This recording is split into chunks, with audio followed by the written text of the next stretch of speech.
ಬ್ರೇಕ್ನ ನಂತರ ಬೆಂಗಳೂರು ಮೆಟ್ರೋಗೆ ಸ್ವಾಗತ. ಆಭರಣ ಪ್ರಿಯರಿಗೆ ಒಂದು ಕಹಿ ಸುದ್ದಿ ಇದೆ. ಹೌದು, ದಿನದಿಂದ ದಿನಕ್ಕೆ ಗೋಲ್ಡ್ ರೇಟ್ ಗಗನಕ್ಕೆ ಏರ್ತಾನೇ ಇದೆ. ಇವತ್ತು ಅಚಾನಕ್ಕಾಗಿ ಒಂದೇ ಬಾರಿ 10 ಗ್ರಾಂ ಚಿನ್ನಕ್ಕೆ 200 ರೂಪಾಯಿ ಏರಿಕೆಯಾಗಿದೆ. ಆಷಾಢ ಮಾಸದಲ್ಲೂ ಚಿನ್ನದ ದರ ಏರಿಕೆ ಆಗಿರುವುದು ಸ್ವಲ್ಪ ಶಾಕ್ ನೀಡಿದೆ.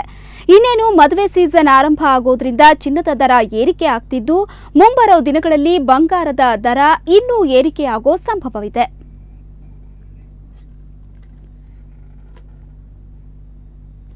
ಇನ್ನು ಕರ್ನಾಟಕದಲ್ಲಿ ಚಿನ್ನದ ದರ ಇವತ್ತು ಎಷ್ಟಿತ್ತು ಅಂತ ನೋಡೋಣ.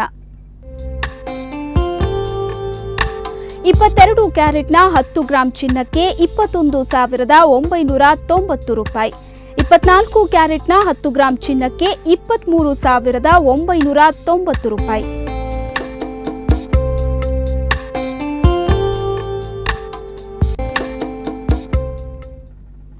ಅಂದು ದೇಶದ ರಕ್ಷಣೆಗೆ ನಿಂತ 100 ಯೋಧರು ಇಂದಿನ ನಮ್ಮ ಸುರಕ್ಷತೆಗೆ ಕಾರಣರು. ಅವರ ಬಲಿದಾನ ನೆನಪಿಸಿಕೊಳ್ಳಬೇಕಾದುದು ನಮ್ಮ ಕರ್ತವ್ಯ.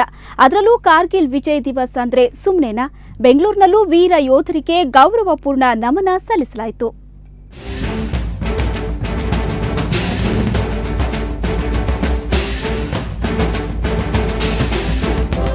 ಇವತ್ತು ಎತ್ತ ನೋಡಿದ್ರೂ ದೇಶಭಕ್ತಿ ಸಿಂಚನ.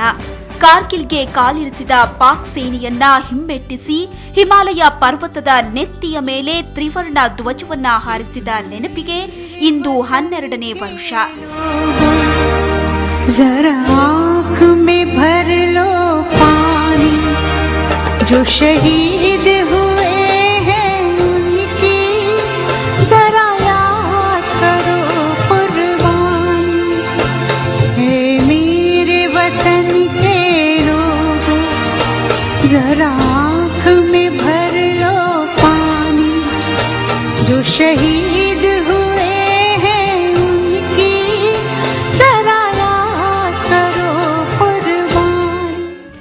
ಇಂದಿರಾ ಗಾಂಧಿ ರಾಷ್ಟ್ರೀಯ ಉದ್ಯಾನದಲ್ಲಿರೋ ರಾಷ್ಟ್ರೀಯ ಸೇನಾ ಸ್ಮಾರಕಕ್ಕೆ ಇಂದು ಬೆಳಕಿನಿಂದಲೇ ಮಾಜಿ ಯೋಧರು, ವಿದ್ಯಾರ್ಥಿಗಳು ಆಗಮಿಸಿ ಹುತಾತ್ಮ ಯೋಧರಿಗೆ ಭಾವಪೂರ್ಣ ನಮನ ಸಲ್ಲಿಸಿದರು.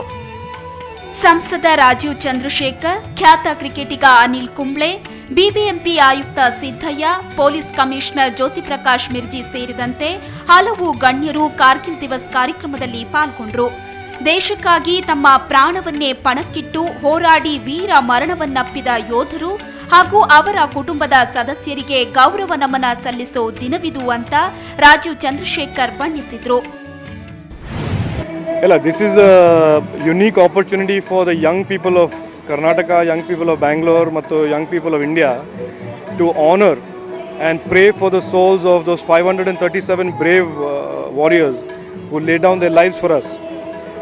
ಮತ್ತು 1,370 soldiers who were wounded. This is an opportunity for us to honor them and their families.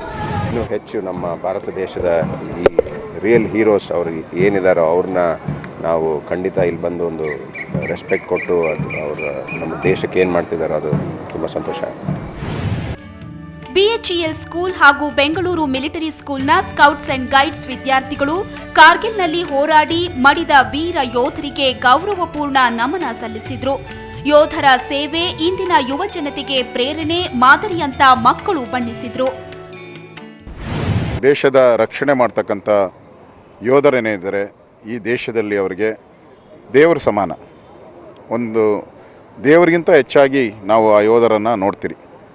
ಈ ಥರ ನಮ್ಮ ದೇಶಕ್ಕೋಸ್ಕರ ಮಾಡಿದಂಥ ಸಾವಿರಾರು ಲಕ್ಷಾಂತರ ಯೋಧರೇನಿದ್ದಾರೆ ಅವರಿಗೆ ನಮನ ಸಲ್ಲಿಸ್ತಕ್ಕಂಥದ್ದು ನನ್ನ ಕರ್ತವ್ಯ ಕೂಡ ಹೌದು. ನನ್ನ ಶ್ರದ್ಧೆಯನ್ನು, ನನ್ನ ಭಕ್ತಿಯನ್ನು ಅರ್ಪಣೆ ಮಾಡೋಕ್ಕೆ ಇದೊಂದು ಸದಾವಕಾಶ. ಎಷ್ಟೊಂದು ಜನ ಈ ದಿನ ಕಾರ್ಗಿಲ್ ವಾರಲ್ಲಿ ನಮ್ಮನ್ನು ಬಿಟ್ಟು ಹೋಗಿದ್ದಾರೆ. ಅವ್ರಿಗೆಲ್ಲ ಸೆಲಿಬ್ರೇಷನ್, ಅವ್ರ ಆತ್ಮಕ್ಕೆಲ್ಲ ಶಾಂತಿ ಸಿಗಲಿ ಅಂತ ಒಂದು ಪ್ರೋಗ್ರಾಮ್ ಮಾಡಿದ್ದೀವಿ. ಅದರಲ್ಲಿ ನಾವು ಒಂದು ರೋಲ್ ತಗೊಂಡಿದ್ದೀವಿ. 100 ವಿದ್ಯಾರ್ಥಿಗಳು ನಗರದ ಗಾಂಧಿ ಪ್ರತಿಮೆಯ ಬಳಿಯಿಂದ ರಾಷ್ಟ್ರೀಯ ಸೇನಾ ಸ್ಮಾರಕದವರೆಗೆ ಕಾಲ್ನಡಿಗೆ ಜಾಥಾ ಕೂಡ ನಡೆಸಿದ್ರು. ವೀರ ಯೋಧರಿಗೊಂದು ಪ್ರೀತಿಯ ನಮನ ಸಲ್ಲಿಸಿದ್ರು. ಇಂತಹ ಇನ್ನಷ್ಟು ವೀರರು ಮತ್ತೆ ಮತ್ತೆ ಹುಟ್ಟಿ ಬರಲಿ ಅಂತ ಆಶಿಸಿದ್ರು. ಮೆಟ್ರೋ ಬ್ಯೂರೋ, ಸುವರ್ಣ ನ್ಯೂಸ್ 24/7 ಬೆಂಗಳೂರು. ಇನ್ನು ಜಯನಗರದ ಜನಜಾಗೃತಿ ವೇದಿಕೆ ಕೂಡ ವೀರ ಯೋಧರ ವಿಜಯ ದಿವಸವನ್ನ ಸಂಭ್ರಮದಿಂದ ಆಚರಿಸಿತು. ಕಾರ್ಗಿಲ್ ಯುದ್ಧದಲ್ಲಿ ಭಾಗವಹಿಸಿ ದೇಶ ಸೇವೆ ಮಾಡಿದ commando Satish Kumar, para commando Yusuf ಸೇರಿದಂತೆ ಕಾರ್ಗಿಲ್ ವೀರ ಯೋಧರನ್ನ ಸನ್ಮಾನಿಸಲಾಯಿತು. ಇದೇ ವೇಳೆ ಕಾರ್ಗಿಲ್ ಯುದ್ಧದ ಕ್ಷಣಗಳನ್ನ ನೆನೆದ ವೀರ ಯೋಧರು ಕೆಲ ಕ್ಷಣ ಭಾವುಕರಾದರು.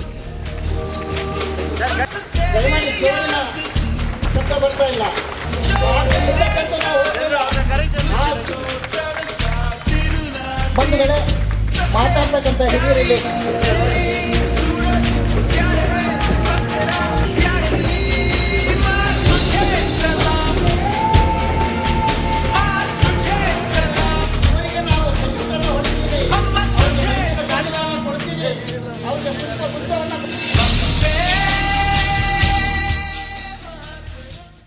ಕಾರ್ಗಿಲ್ ಅದು ಫುಲ್ ಶ್ರೀನಗರ್ -45°C.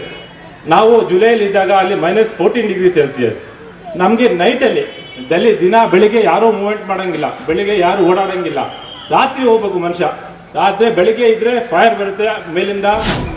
ಕೆಲಸ ಏನು ಅಂದರೆ ಯುದ್ಧದಲ್ಲಿ ಮೃತರಾದವರ ಪಾರ್ಥಿವ ಶರೀರನ ಟ್ರಾನ್ಸ್ಪೋರ್ಟ್ ಮಾಡೋ ಕೆಲಸ. ಹೆಲಿಕಾಪ್ಟರ್ಸ್ನಲ್ಲಿ, ಏರ್ಕ್ರಾಫ್ಟಲ್ಲಿ ಯಾವ್ಯಾವ ಥರ ದೃಶ್ಯಗಳು ನೋಡಿದ್ದೀನಿ ಅಂದರೆ ಹೇಳ್ಕೊಳ್ಳೋದು ಕಷ್ಟ.